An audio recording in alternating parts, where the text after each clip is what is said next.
ओम परमात्मने नमः।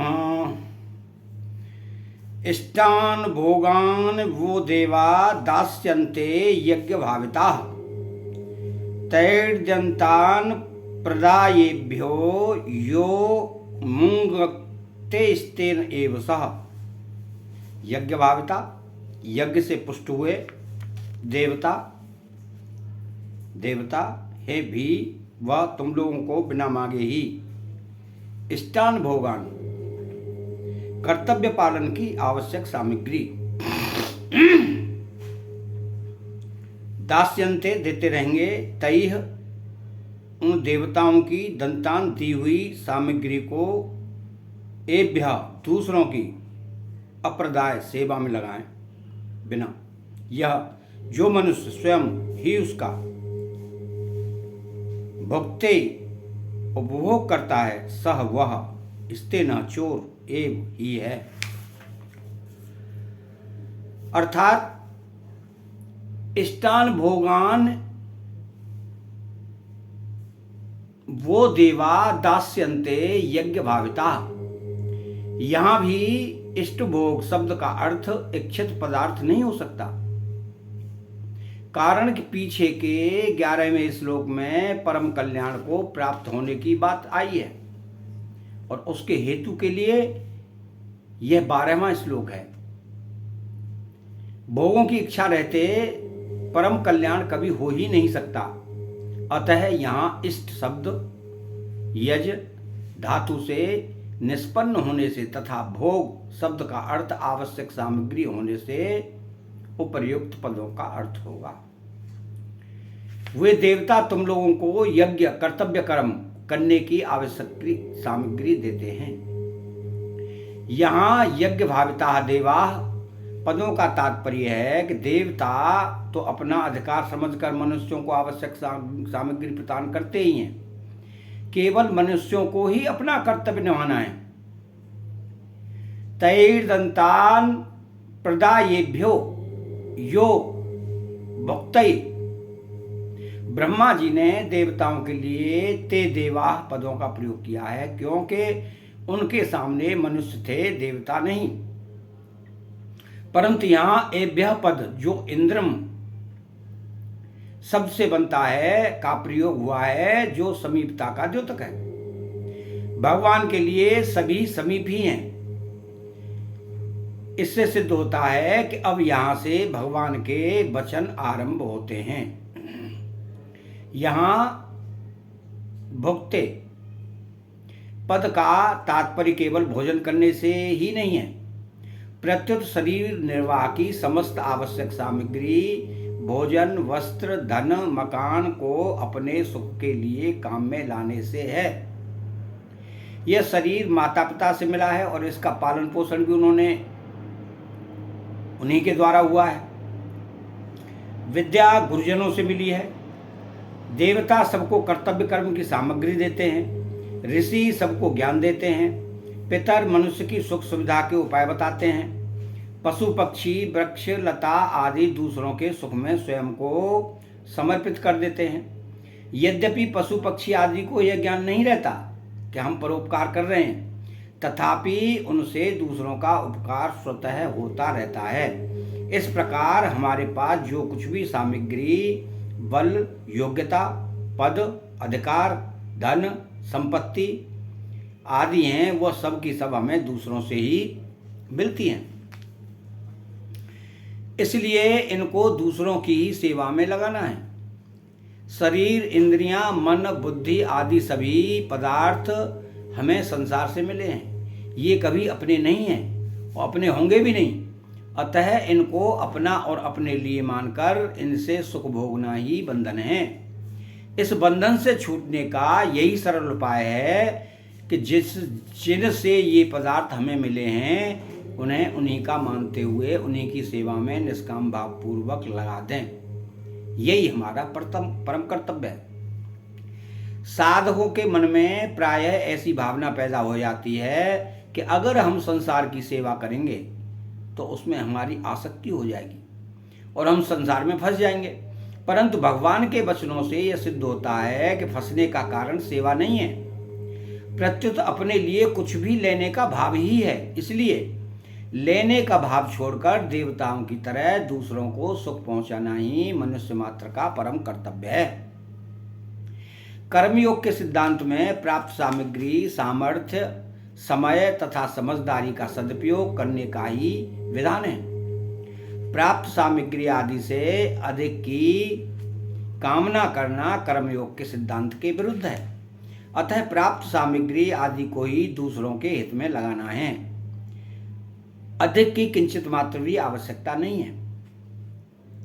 युक्ति संगत बात यह है कि जिसमें जिसकी जितनी शक्ति होती है उससे उतनी ही आशा की जाती है। फिर भगवान अथवा देवता उससे अधिक की आशा कैसे कर सकते हैं? स्तेन एव सह, यहां सह स्तेन पदों में एक वचन देने का तात्पर्य यह है कि अपने कर्तव्य का पालन न करने वाला मनुष्य सबको प्राप्त होने वाली सामग्री, अन्न, जल, वस्त्र आदि का भाग दूसरों को दिए बिना ही अकेला स्वयं ले लेता है। अतः वह चोर ही है। जो मनुष्य दूसरों को उनका भाग न देकर स्वयं अकेले ही भोग करता है वो तो चोर है ही। पर जो मनुष्य किसी भी अंश में अपना स्वार्थ सिद्ध करना चाहता है, अर्थात सामग्री को सेवा में लगाकर बदले में मान, बढ़ाई आदि चाहता है, वह भी उतने अंश में चोर ही है। ऐसे मनुष्य का अंतःकरण कभी शुद्ध और शांत नहीं रह सकता। यह व्यष्टि शरीर किसी भी प्रकार से समष्टि संसार से अलग नहीं है और अलग हो भी नहीं सकता, क्योंकि समष्टि का अंश ही व्यष्टि कहलाता है। इसलिए व्यष्टि शरीर को अपने मानना और समष्टि संसार को अपना न मानना ही राग, द्वेष आदि द्वंद्वों का कारण है। एवं यही अहंकार, व्यक्तित्व अथवा विषमता है।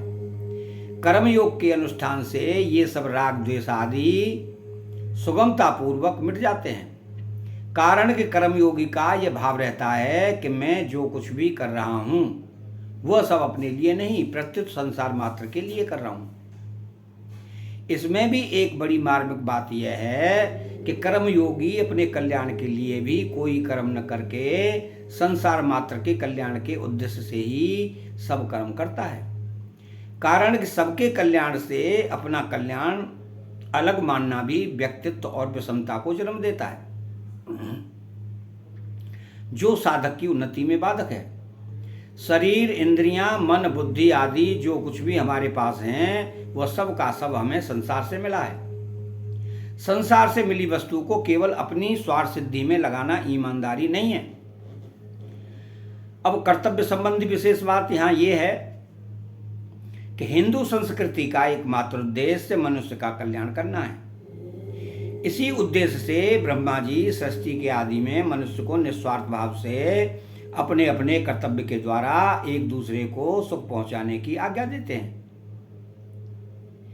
परिवार में भाई, बहनें, माताएं आदि सब के सब कर्म करते ही हैं, परंतु उनसे बड़ी भारी भूल यह होती है कि वे कामना, ममता, आसक्ति, स्वार्थ आदि के वशीभूत होकर कर्म करते हैं। अतः लौकिक एवं पारलौकिक दोनों ही लाभ उन्हें नहीं होते, प्रत्युत हानि ही होती है। स्वार्थ के वशीभूत होकर अपने लिए कर्म करने से ही लोक में लड़ाई, खटपट, ईर्ष्या आदि होती है और परलोक में दुर्गति होती है। दूसरों की सेवा करके बदले में कुछ भी चाहने से वस्तुओं और व्यक्तियों के साथ मनुष्य का संबंध जुड़ जाता है। किसी भी कर्म के साथ स्वार्थ का संबंध जोड़ लेने से वह कर्म तुच्छ और बंधनकारक हो जाता है। स्वार्थी मनुष्य को संसार में कोई अच्छा नहीं कहता, चाहने वाले को कोई अधिक देना नहीं चाहता। प्राय ऐसा देखा जाता है कि घर में भी रागी तथा भोगी व्यक्ति से वस्तुएं छिपाई जाती हैं। इसके विपरीत हमारे पास जितनी समझ, समय, सामर्थ्य और सामग्री है उतने से ही हम दूसरों की सेवा करें तो उससे कल्याण तो होता ही है। इसके सिवाय वस्तु, आराम, मान, बढ़ाई, आदर, सत्कार आदि न चाहने पर भी प्राप्त होने लगते हैं, परंतु कर्मयोगी में मान, बढ़ाई आदि की इच्छा नहीं होती, क्योंकि इनकी इच्छा और सुख भोग की ही बंधन कारक होता है। मुझे सुख कैसे मिले, केवल इसी चाहना के कारण मनुष्य कर्तव्यच्युत और पतित हो जाता है। अतः दूसरों को सुख कैसे मिले, ऐसा भाव कर्मयोगी को सदा ही रखना चाहिए। घर में माता पिता भाई बहन स्त्री पुत्र आदि जितने व्यक्ति हैं, उन सभी को एक दूसरे के हित की बात सोचनी चाहिए। प्राय सेवा करने वाले से एक भूल हो जाती है कि वह मैं सेवा करता हूँ, मैं वस्तुएं देता हूँ, ऐसा मानकर झूठा अभिमान कर बैठता है। वस्तुतः सेवा करने वाला व्यक्ति सेव्य की वस्तु ही सेव्य को देता है। जैसे माँ का दूध उसके अपने लिए न होकर बच्चे के लिए ही है, ऐसे ही मनुष्य के पास जितनी भी सामग्री है वह उसके अपने लिए न होकर दूसरों के लिए ही है। अतः मनुष्य को प्राप्त सामग्री में ममता करने अर्थात उसे अपनी और अपने लिए मानने का अधिकार नहीं है।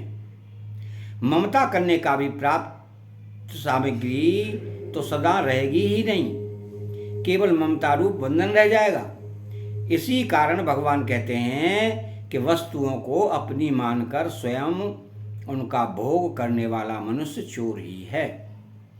देवता ऋषि पितर पशु पक्षी वृक्ष लता आदि सभी का स्वभाव ही परोपकार करने का है। मनुष्य सदा इनसे सहयोग पाने के कारण इनका ऋणी है। इस ऋण से मुक्त होने के लिए ही पंच महायज्ञ ऋषि यज्ञ देवयज्ञ भूतयज्ञ पितृयज्ञ और मनुष्य यज्ञ का विधान है। मनुष्य ही एक ऐसा प्राणी है जो बुद्धि पूर्वक सभी को अपने कर्तव्य कर्मों से तृप्त कर सकता है। अतः सबसे ज्यादा जिम्मेवारी मनुष्य पर ही है। इसी को ऐसी स्वतंत्रता मिली है जिसका सदुपयोग करके यह परम श्रेय की प्राप्ति कर सकता है। देवता आदि तो अपने कर्तव्य का पालन करते ही हैं। यदि मनुष्य अपने कर्तव्य का पालन नहीं करता तो देवताओं में ही नहीं प्रत्युत त्रिलोकी में हलचल उत्पन्न हो जाती है और परिणाम स्वरूप अतिवृष्टि अनावृष्टि भूकंप दुर्भिक्ष आदि प्राकृतिक प्रकोप होने लगते हैं। भगवान भी कहते हैं कि यदि मैं सावधानी पूर्वक कर्तव्य का पालन न करूं तो समस्त लोग नष्ट भ्रष्ट हो जाएं। जिस तरह गतिशील बैलगाड़ी का कोई एक पहिया भी खंडित हो जाए तो उसमें पूरी बैलगाड़ी को झटका लगता है, इसी तरह गतिशील सृष्टि चक्र में यदि एक व्यक्ति भी कर्तव्यच्युत होता है तो उसका विपरीत प्रभाव संपूर्ण सृष्टि पर पड़ता है। इसके विपरीत जैसे शरीर का एक भी पीड़ित रोगी अंग ठीक होने पर संपूर्ण शरीर का स्वतः हित होता है, ऐसे ही अपने कर्तव्य का ठीक ठीक पालन करने वाले मनुष्य के द्वारा संपूर्ण सृष्टि का स्वतः हित होता है। प्रजापति ब्रह्मा जी ने देवता और मनुष्य दोनों को अपने अपने कर्तव्य का पालन करने की आज्ञा दी। देवता आदि सब मर्यादा से चलते हैं, केवल मनुष्य ही अपनी बेसमझी से मर्यादा को भंग करता है। कारण कि उसे दूसरों की सेवा करने के लिए जो सामग्री मिली है उस पर वो अपना अधिकार समझ बैठता है। अनंत जन्मों के कर्म बंधन से छुटकारा पाने के लिए मनुष्य को स्वतंत्रता मिली है, किंतु वह उसका दुरुपयोग करके कर्म और कर्म फल में ममता आसक्ति कर बैठता है। फलस्वरूप नया बंधन उत्पन्न करके वह स्वयं फंस जाता है और आगे अनेक जन्मों तक दुख पाने की तैयारी कर लेता है। अतः मनुष्य को चाहिए कि उसे जो कुछ सामग्री मिली है उससे वह त्रिलोकी की सेवा करे, अर्थात उस सामग्री को वह भगवान देवता ऋषि पितर मनुष्य आदि समस्त प्राणियों की सेवा में लगा दे। शंका, तो कुछ सामग्री प्राप्त हुई है वह सब की सब दूसरों की सेवा में लगा देने पर कर्मयोगी का जीवन निर्वाह कैसे हो सकेगा? इसका समाधान यह है कि वास्तव में यह शंका शरीर के साथ अपनी एकता मानने से अर्थात शरीर को ही अपना स्वरूप मानने से पैदा होती है, परंतु कर्मयोगी शरीर से अपना कोई संबंध मानता ही नहीं, प्रत्युत उसे संसार का और संसार के लिए ही मानकर उसी की सेवा में लगा देता है। उसकी दृष्टि अविनाशी स्वरूप पर रहती है, नाशवान शरीर पर नहीं। जिसकी दृष्टि शरीर पर रहती है वही ऐसी शंका कर सकता है, यदि कर्मयोगी का जीवन निर्वाह कैसे होगा। जब तक भोगेच्छा रहती है तभी तक जीने की इच्छा तथा मरने का भय रहता है। भोगेच्छा कर्मयोगी में रहती ही नहीं, क्योंकि उसके संपूर्ण कर्म अपने लिए न होकर दूसरों की सेवा के लिए ही होते हैं। अतः कर्मयोगी अपने जीने की परवाह नहीं करता, उसके मन में यह प्रश्न ही नहीं उठता कि मेरा जीवन निर्वाह कैसे होगा। वास्तव में जिसके हृदय में जगत की आवश्यकता नहीं रहती, उसकी आवश्यकता जगत को रहती है। इसलिए जगत उसके निर्वाह का स्वतः प्रबंध करता है। जिनका जीवन परोपकार के लिए ही समर्पित है, ऐसे पशु पक्षी कीट पतंग वृक्षलता आदि सभी साधारण प्राणियों के भी जीवन निर्वाह का जब प्रबंध है, तब शरीर सहित मिली हुई सब सामग्री को प्राणियों के हित में व्यय करने वाले मनुष्य के जीवन निर्वाह का प्रबंध न हो, यह कैसे संभव है। सबका पालन करने वाले भगवान की असीम कृपा से जीवन निर्वाह की सामग्री समस्त प्राणियों को समान रूप से मिली हुई है। इसका प्रत्यक्ष उदाहरण सबके सामने है कि माता के शरीर में रक्त ही रक्त रहता है, वहाँ भी बच्चे के जीवन निर्वाह के लिए मीठा और पुष्टिकर दूध स्वतः पैदा हो जाता है। अतः चाहे प्रारब्ध से मानो चाहे भगवत कृपा से मनुष्य के जीवन निर्वाह की सामग्री उसको मिलती ही है। इसमें संदेह, चिंता, शोक एवं विचार होना ही नहीं चाहिए। भगवान के राज्य में जब पापी से पापी एवं नास्तिक से नास्तिक पुरुष का भी जीवन निर्वाह होता है, तब कर्मयोगी के जीवन निर्वाह में क्या बाधा आ सकती है। अतः यह प्रश्न उतना ही भूल है। अब इसके परिशिष्टि भाव में यज्ञ भाविता पद का अर्थ है कि यज्ञ से पुष्ट हुए, पूजित हुए, संवर्धित हुए मध्य लोक में होने के कारण मनुष्य ऊपर के और नीचे के सभी लोकों में रहने वाले प्राणियों को पुष्ट कर सकता है। सकवाहित करने के लिए ही मनुष्य को मध्यलोक में बचाया गया है, इसलिए मनुष्य कल्याण का अधिकारी है। अतः 12वां श्लोक यहाँ समाप्त होता है। चैनल को सब्सक्राइब करें, बेल आइकन घंटी को दबाएं और कमेंट बॉक्स में राधे कृष्णा लिखें और बोलो राधे कृष्णा।